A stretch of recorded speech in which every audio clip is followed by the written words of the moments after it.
नमस्कार, आदाब, सत श्री अकाल।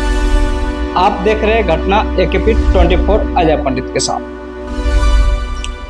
वो फोन कॉल जो जिंदगी की आखिरी कॉल बन गई। दोस्तों, 1 मार्च 2026 शाम का वक्त था। एक 34 साल का नौजवान जो पूरे 18 महीने बाद सऊदी अरब से अपने घर लौटा था, करीब 4100 किलोमीटर का सफर तय करके घर आया था। घर पहुंचते ही सबसे पहले वो अपनी अम्मी के गले लगा, फिर अब्बू का हाल पूछा, लेकिन दिल में एक ही बात थी, समरीन कहाँ है। समरीन उसकी पत्नी अपने मायके गई हुई थी। दोस्तों, जो सरप्राइज देने का सपना लेकर वो इतने दूर से आया था, वो अधूरा रह गया। उसने फोन घुमाया, माँ मैं आज घर आया हूँ, पता चला तुम मायके हो। और वहीं से शुरू होती है एक ऐसी जिद जो आगे चलकर एक लाश में बदल जाएगी। समरीन ने जिद पकड़ ली, आप आ जाइए। पति ने समझाया कि आज ही सऊदी से आया हूँ, आज ही ससुराल पहुँच गया तो लोग बातें बनाएंगे, कल आ जाऊँगा। लेकिन पत्नी की जिद के आगे उसे झुकना पड़ गया। वो बाइक उठाया, निकल पड़ा अपने ही मौत के रास्ते पर, बिना यह जाने कि यह जिद कोई प्यार नहीं बल्कि एक जाल थी। दोस्तों, साबिर आलम का बेटा जो सऊदी में मेहनत कर घर बसाने का सपना देख रहा था। अब चलिए कहानी की उस जड़ तक चलते हैं जहां से कहानी शुरुआत हुई थी। बिहार का किशनगंज जिला कोचा धामन थाना क्षेत्र का गांव पुनास, यहीं रहते थे साबिर आलम और उसकी पत्नी निराला बेगम।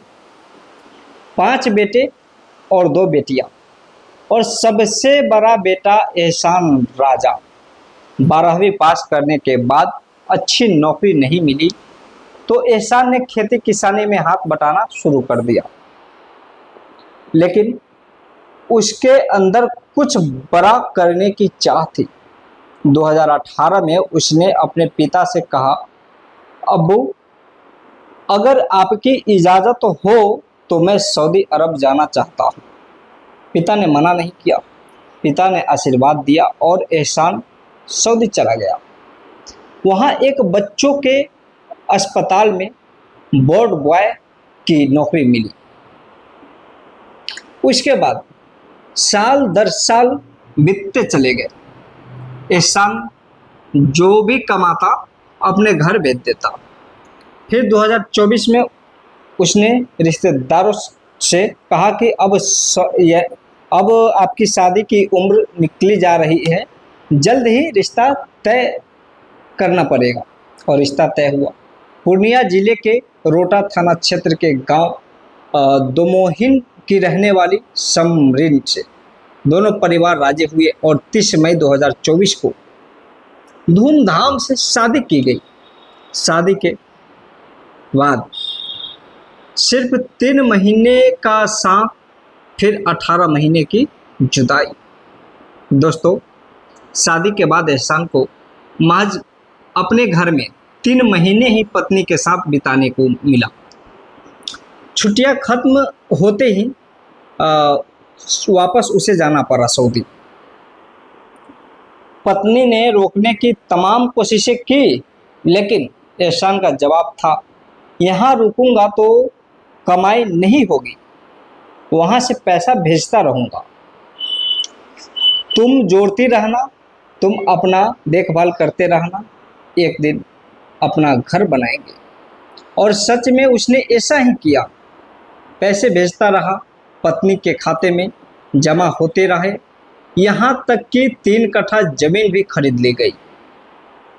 बाहर से देखने पर सब कुछ एक आम मेहनती पति की कहानी लग रही थी, लेकिन इस दौरान समरीन अपने ससुराल से ज़्यादा अपने मायके में वक्त बिता रही थी और घर वालों को इसमें कुछ गलत नहीं लगा, क्योंकि पति तो परदेश में कमा रहा था। दोस्तों, अगस्त 2024 में एहसान वापस सऊदी आया और मार्च 2026 में आते आते यानी मार्च 2026 आते आते उसने ठान लिया कि इस बार वो चुपचाप बिना बताए अपने परिवार को सरप्राइज देगा। पुलिया के पास मिली वो लाश जिसने पूरे गांव को झकझोर दिया। दोस्तों, यहाँ से 1 मार्च की शाम एहसान अपनी पत्नी से मिलने अपने गांव से करीब 25 किलोमीटर दूर दोमोहिनी की तरफ निकला, लेकिन वो कभी वहां नहीं पहुंचा। जब देर हो गई तो समरीन ने अपनी देवरानी को फोन किया। बात परिवार तक पहुंची और घर में हड़कंप मच गया। परिवार वाले सीधे कोचाधामन थाने पहुंचे। पुलिस ने मामला गंभीरता से लिया, मोबाइल नंबर को सर्विलांस पर लगाया और लोकेशन ट्रेस करनी शुरू कर दी। लोकेशन ट्रेस होते ही लोकेशन ने पुलिस और परिवार को पहुंचाया रोटा थाना क्षेत्र के मल्हार मदरसे के पास। NH 99 से महज 100 मीटर अंदर वहां मिली उसकी बाइक, हेलमेट, पर्स, जरूरी कागजात और साथ में मिला उसका शव। सिर पर गहरी चोट के निशान थे। शुरू में लोग उसे हादसा समझ बैठे। आखिर इतने लंबे समय बाद घर लौटे शख्स को कौन मारेगा? रात करीब 11:15 बजे लाश बरामद हुई और पिता साबिर आलम ने अज्ञात के खिलाफ FIR दर्ज करा दी। दिल में यह शक लिए कि यह हादसा नहीं, साजिश है। अब यहाँ से कहानी एक ऐसा मोड़ लेती है जिसकी किसी ने कल्पना नहीं की थी। समरीन बार बार अपने पति के शव को देखकर बेहोश हो जाती। मौके पर मौजूद कुछ महिलाओं में से एक की नजर कुछ अटपटा भाप गई। उसकी हालात, उसके शरीर के बदलते लक्षण किसी और ही बात का इशारा कर रहे थे। बात एक महिला डॉक्टर तक पहुंची, फिर अधिकारियों तक मेडिकल जांच हुई और नतीजा सबको हिला देने वाला था। समरीन 2 महीने की गर्भवती थी। सवाल एक ही था, जिसका पति पूरे 18 महीने से देश से बाहर था, वो 2 महीने की प्रेग्नेंट कैसे हो सकती है? यही सवाल पूरे मामले की दिशा बदल देती है। जो घटना अब तक हादसा समझी जा रही थी, वो अब एक सोची समझी साजिश और कत्ल की कहानी बनकर सामने आने लगी। दोस्तों,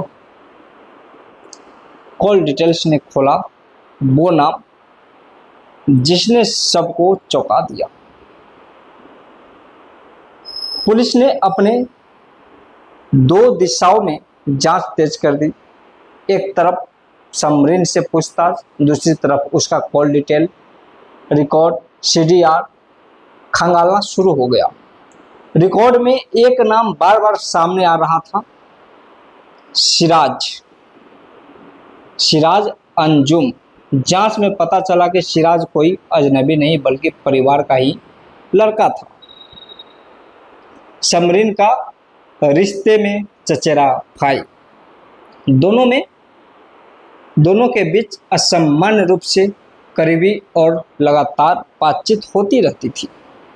शक गहराया और पुलिस ने सिराज अंजुम के साथ साथ समरीन को भी हिरासत में ले लिया।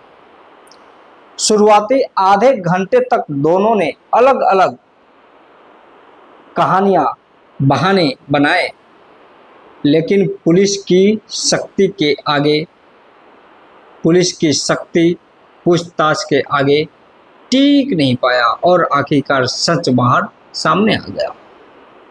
एक ऐसा सच जिसने पूरे इलाके को शतबद्ध कर दिया। प्यार, धोखा और एक सुनियोजित कत्ल की साजिश।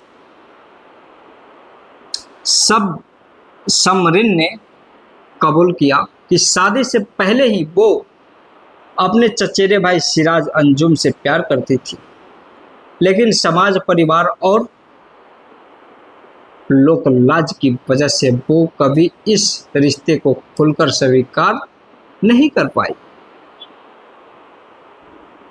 और परिवार की मर्जी से एहसान रजा से शादी कर ली। मगर शादी के बाद भी सिराज से उसका संपर्क, उसकी नजदीकियां कम नहीं हुई थी। जब एहसान 18 महीने के लिए सऊदी गया तो यह रिश्ता और गहरा होता चला गया। जब सिराज को यह बात का एहसास हुआ कि एहसान वापस आकर अपनी पत्नी के करीब आएगा तो उसे यह बात अच्छी नहीं लगी।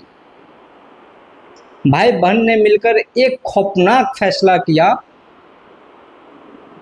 एहसान को रास्ते से हमेशा के लिए हटा देना पड़ेगा। समरीन ने जिद करके पति को मायके बुलवाया और जब एहसान रास्ते में था, सिराज ने उसका रास्ता रोका, बातों में उलझाकर धारदार हथियार से उस पर ताबड़तोड़ वार किए, हमला किए। इतने क्रूर कि मौके पर ही उसकी मौत हो गई। पोस्टमार्टम रिपोर्ट ने भी इस बात की पुष्टि कर दी कि यह हादसा नहीं बल्कि बेहद सुनियोजित और वहशियाना कत्ल था। सलाखों के पीछे पलता वो बच्चा जिसका कोई कसूर नहीं। गिरफ्तारी के बाद जब समरीन और सिराज को पूर्णिया जेल भेजा गया तो मेडिकल जांच में यह भी साफ हो गया कि समरीन वाकई में गर्भवती थी। आज यानी जुलाई 2026 तक भी यही जानकारी है कि वो बच्चा उसके गर्भ में ही है। एक ऐसा बच्चा जो अपने ही पिता के हाथों अपने कानूनी पिता के कत्ल की गवाही लिए हुए दुनिया में आकर एहसान के छोटे भाई वकी अख्तर का दर्द इस बात से झलकता है जब वो कहते हैं, अगर समरीन अपने भाई से प्यार करती थी तो हमें बता देती, हम तलाक करवा देते, कम से कम हत्या तो नहीं होती। उनका कहना है कि एहसान ने कभी परिवार को धोखा नहीं दिया, हमेशा कमाकर पैसे भेजे, पत्नी के लिए घर बनाने का सपना देखा और बदले में उसे मौत मिली। लड़की के परिवार को भी अब यह यकीन नहीं हो रहा कि उनकी बेटी इस हद तक जा सकती है। वहीं लड़के का परिवार यह भी मानता है कि अकेला सिराज इतना बड़ा कत्ल अंजाम नहीं दे सकता, जरूर कोई और भी शामिल रहा होगा। हालांकि पुलिस ने सिर्फ इन दोनों को ही आरोपी बनाया है। तो दोस्तों, समाज के लिए सवाल जो पीछे छूट गया, ये कहानी सिर्फ एक कत्ल की कहानी नहीं है, ये कहानी है भरोसे की, रिश्तों की मर्यादा की और उस चुप्पी की जो अक्सर बड़े हादसों की जड़ बनती है। अगर समरीन हिम्मत करके अपनी बात परिवार को बता देती तो शायद आज एहसान रजा जिंदा होता। एक इंसान जो अपनी मेहनत से परिवार का सहारा बना, जिसने अपनी खुशियां कुर्बान करके पर देश में पसीना बहाया, उसे इस तरह धोखे से रास्ते से हटा दिया गया, और अब जो बच्चा पैदा होगा उसका भविष्य क्या होगा? क्या समाज उसे अपनाएगा या हमेशा उसकी पहचान इसी अपराध से जुड़ी रहेगी? ये सवाल शायद अनुत्तरित ही रहेगा, लेकिन एक बात तय है, कोई भी अपराध कितना भी शातिर तरीके से क्यों न कर लिया जाए, एक न एक दिन सच सामने आ ही जाता है। तो दोस्तों, आप अपना ध्यान रखिए, अपना ख्याल रखिए। मेरा कहानी सुनाने का मतलब किसी को गलत बनाना नहीं है, किसी को जोखिम में डालना नहीं है, आपकी भावनाओं को ठेस पहुंचाना नहीं है, बल्कि आपको जागरूक करना है कि रिश्तों में भरोसा और ईमानदारी की कितनी बड़ी कीमत होती है और चुप्पी कभी कभी कितनी भारी पड़ सकती है। तो दोस्तों, आज के लिए इतना ही। जय हिंद, जय भारत।